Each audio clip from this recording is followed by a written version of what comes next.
Quem tem 35 anos ou menos com certeza não lembra, mas nos anos 80 e no comecinho dos 90 trocamos de moeda várias vezes e a inflação chegava a números absurdos, indo até 80% ao mês. Tudo isso mudou com o Plano Real. Não só o real segue firme com a moeda brasileira, como logo após sua implementação, a inflação foi quase de 50% ao mês para 6%. Mas de lá para cá, de 94 para 2022, o real acumulou uma desvalorização de mais de 500%. Não, você não ouviu errado. São mais de 500% de desvalorização nesses quase 30 anos. Como a moeda nascia de um plano tão elogiado internacionalmente, desvalorizou tanto. E é sobre isso que a gente vai falar hoje. Eu sou Pedro Rodrigues e sejam bem-vindos ao Manual do Brasil.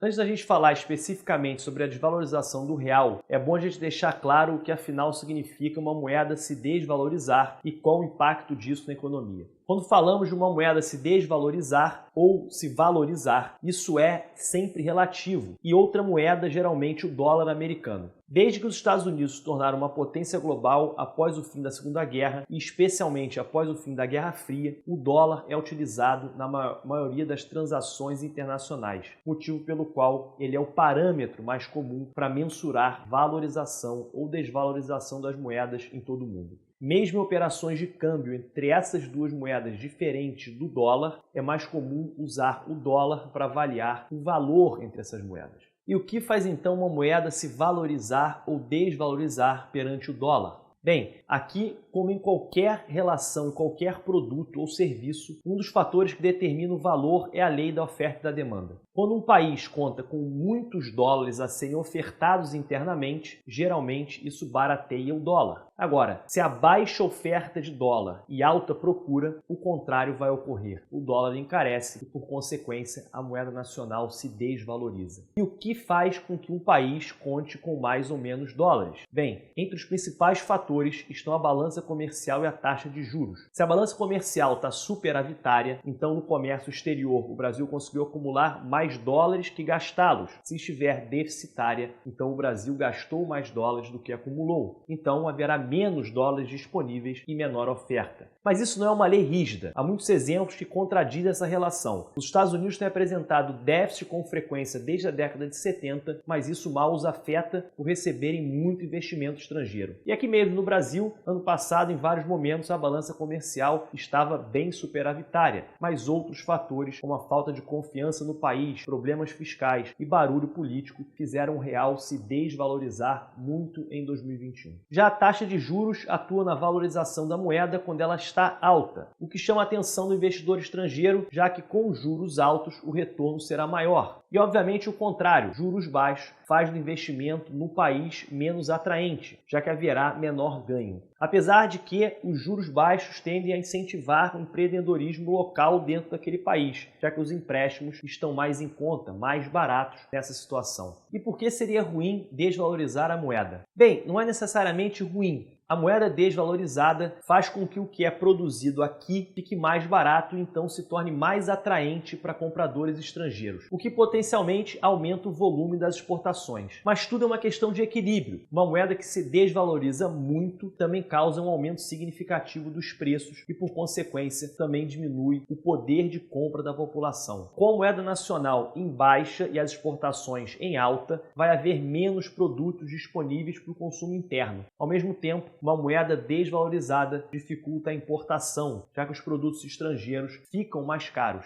o que acaba sendo transferido para os consumidores. Pela exportação, se diminui os produtos disponíveis, o que pela lei da oferta e da demanda os encarece. E pela importação, se encarece o preço de tudo aquilo que depende desses produtos estrangeiros. Mas bem, agora que a gente tem uma noção do que significa a desvalorização de uma moeda, então podemos ir para o caso específico do nosso real. Mas antes, se essa é a sua primeira vez aqui no nosso canal, não deixe de se inscrever apertando esse botão vermelho aqui embaixo e não esquece de apertar o sininho. Para falar da desvalorização do real, vamos começar bem do começo, do plano real que gerou nossa moeda. Esse foi um plano implementado durante o governo de Itamar Franco, quando Fernando Henrique Cardoso era seu ministro da Economia. O objetivo era controlar a inflação desenfreada e conferir maior estabilidade à economia brasileira. Para isso, Itamar deu carta branca para a FHC, o que fez na prática o homem mais poderoso do seu gabinete. A FHC então montou uma equipe de economistas altamente capacitados, entre os quais se destacam Pércio Arida, André Lara Rezende, Gustavo Franco e Pedro Malan. A diferença desse plano para seus antecessores que visavam dar um rumo à economia do Brasil redemocratizado é que ele não estava centrado em medidas que causariam um choque na sociedade, ainda que temporário. O Plano Real foi um plano amplo, preocupado em garantir a estabilidade enquanto efetuava as mudanças necessárias. Para tal, foi dividido em 3 fases diferentes. A primeira fase visou criar espaço para a política fiscal, dada a necessidade de financiamento do governo para garantir a estabilidade do real, e também a necessidade de desenvolver responsabilidade fiscal para que os efeitos do Plano Real não fossem passageiros. Nessa fase, tentou-se desvincular as receitas e as despesas orçamentárias do governo. Para isso, as 2 principais ações foram o Plano de Ação Imediata e a criação do Fundo Social de Emergência. O Plano de Ação Imediata insistiu numa relação de austeridade entre a União, os estados e os municípios, com extensos cortes de gasto, redefinições das funções dos bancos estaduais e com privatização de algumas empresas estatais. Já o Fundo Social de Emergência desvinculava as receitas da União em relação a alguns programas sociais que seriam bancados diretamente por esse fundo. A segunda fase do plano foi basicamente uma fase de transição entre moedas, do cruzeiro real para o real. E isso foi lançada a unidade de valor real, que seria como uma moeda paralela ao cruzeiro, que existiria só para converter preços e valores para um novo padrão monetário, mas sem existir fisicamente. Da sua criação a seu fim, o governo manteve sempre a sua paridade com o dólar. Já a terceira fase foi a adoção de fato do real em substituição a essa unidade de valor real, agora como uma moeda oficial brasileira. Para garantir a estabilidade que o Plano Real gerou, após a adição do real, algumas medidas foram tomadas, como a continuação da privatização de estatais, a lei de responsabilidade fiscal, maior abertura econômica, a renegociação das dívidas dos estados e municípios, agora com critérios mais rigorosos, e a criação das agências reguladoras. Essas medidas até funcionaram bem por um bom tempo e evitaram uma desvalorização relevante do real, pelo menos até 1999. O grande negócio é que o Plano Real estava voltado sobretudo para controlar a inflação e estabilizar nossa economia. Mas em economia não existem fórmulas mágicas. Se você adiciona num canto, vai faltar em outro. Se você cobre os seus pés, vai descobrir o corpo. Então as medidas ligadas ao Plano Real tiveram certas consequências. Como você deve imaginar, com o real valorizado, os setores importadores cresceram, mas os exportadores sentiram pesadamente. E por consequência, a balança comercial brasileira acumulou déficits. Com déficit na balança comercial, os juros precisaram ser mantidos mais altos, o que facilitava o investimento estrangeiro, mas por outro lado dificultava o consumo e o empreendedorismo local. E nessa dança toda, o valor do real e o controle da inflação eram mantidos, mas a altos custos, apesar de serem muito necessários. Custos pagos com as privatizações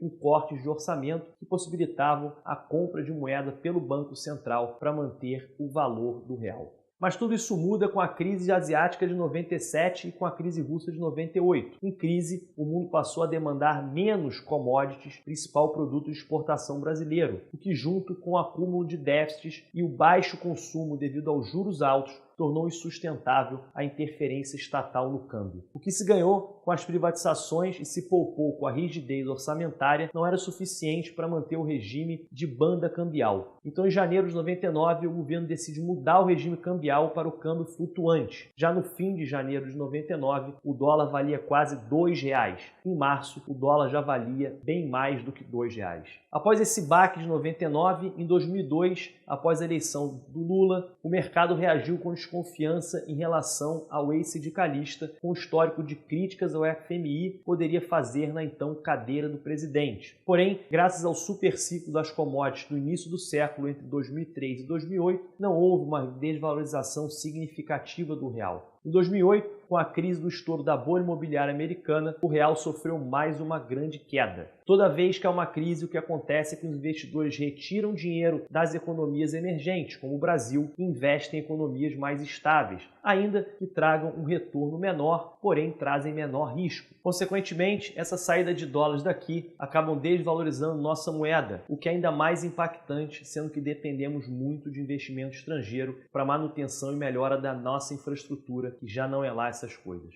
Já em 2016, o novo golpe no real veio com o impeachment da ex-presidente Dilma, que passou a imagem para investidores da nossa instabilidade política. Após o impeachment, durante o governo de Michel Temer e já no início do governo Bolsonaro, o dólar finalmente chega à marca dos R$ 4,00.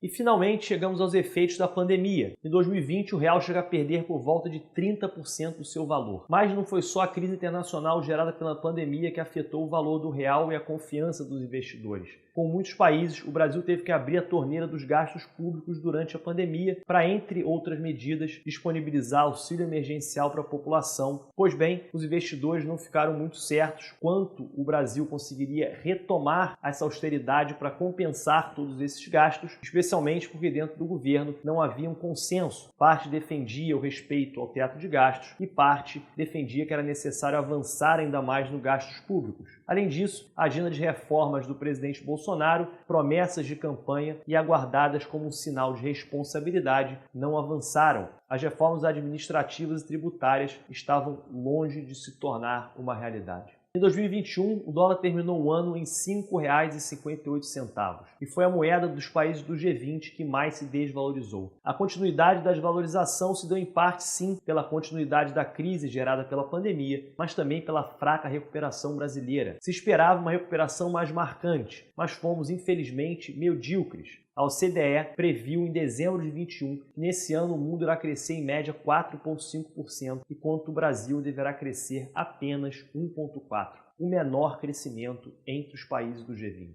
Mas, em 2022, o real parece ter recebido um alívio. Até o final de fevereiro, não foi o real, mas o dólar que desvalorizou em relação à nossa moeda. No acúmulo dos 2 primeiros meses do ano, o dólar perdeu quase 10% de valor em relação ao real. E não só o dólar, o euro também perdeu quase 10% de valor em relação ao real no acumulado dos 2 primeiros meses de 22. E o que explica isso? Em primeiro lugar, juros altos, a taxa Selic deve chegar a 12% em dezembro aqui no Brasil. Em segundo lugar, o fato do Banco Central americano ainda não ter aumentado tanto os juros. A economia americana, que seria a opção mais segura para investidores em tempos incertos, não está rendendo muito, enquanto a brasileira está pagando melhor. Ainda há riscos tanto em relação à estabilidade política quanto à responsabilidade fiscal, mas os ganhos em relação à opção mais segura, por enquanto, estão valendo a pena para esses investidores. Assim que elevados juros nos Estados Unidos, porém, é capaz dessa história mudar muito. O terceiro fator foi o aumento nos preços das commodities. Como a gente já viu, é a classe que o Brasil mais produz de produtos e exporta. E quando exportamos, vai bem, a moeda acaba se valorizando. O quarto fator que especialistas têm comentado que explica essa valorização temporária é a guerra entre a Rússia e a Ucrânia. A guerra tem afetado as bolsas dos países mais envolvidos indiretamente no conflito, fazendo os países mais seguros, como os Estados Unidos e a União Europeia, menos atraentes aos investidores. Além disso, é especulado que parte dos investimentos feitos na Rússia podem se deslocar para o Brasil, dadas as sanções econômicas que a Rússia enfrenta e o fato de ambos os países serem economias emergentes. E, finalmente, o estresse econômico dessa guerra pode afetar indiretamente cadeias energéticas, o que, por sua vez, cria expectativa entre investidores da elevação do valor das commodities, especialmente as energéticas como o petróleo. Mas, infelizmente, assim que os Estados Unidos aumentarem a sua taxa de juros, a valorização do real pode sofrer uma parada. Quanto mais se estender a guerra, maiores as chances de haver um cenário geopolítico tenso, o que pode gerar instabilidade e, por sua vez, fará do investimento em economias emergentes como a nossa menos atraente. O fato é que o Plano Real foi realmente brilhante e foi muito bem sucedido no que se propôs, que era controlar a hiperinflação e estabilizar nossa moeda. Mas não foi o bastante. Ainda há furos na nossa economia que nos fazem mais vulneráveis a crises. Aliás, não só na nossa economia, toda a instabilidade política e fiscal contribuem em muito para a nossa situação. A verdade é que só o real não é suficiente para consertar o Brasil. Foi um começo e um ótimo começo, mas somente o início e que não foi dada a devida atenção à sua continuidade. E você, o que você acha? Essa desvalorização ocorre a despeito do sucesso do Plano Real ou ele foi essas coisas todas? Você está confiante que o real vai seguir se valorizando? Comente aqui embaixo sobre temas que você gostaria de ver abordado aqui no canal. A sua ajuda é essencial para fazer o Manual do Brasil crescer cada vez mais. Por isso não esquece de dar o seu like e compartilhar com todos os seus amigos e familiares. Valeu e até o próximo vídeo. Que ele não... Redemocratizado. Puta que pariu, faz com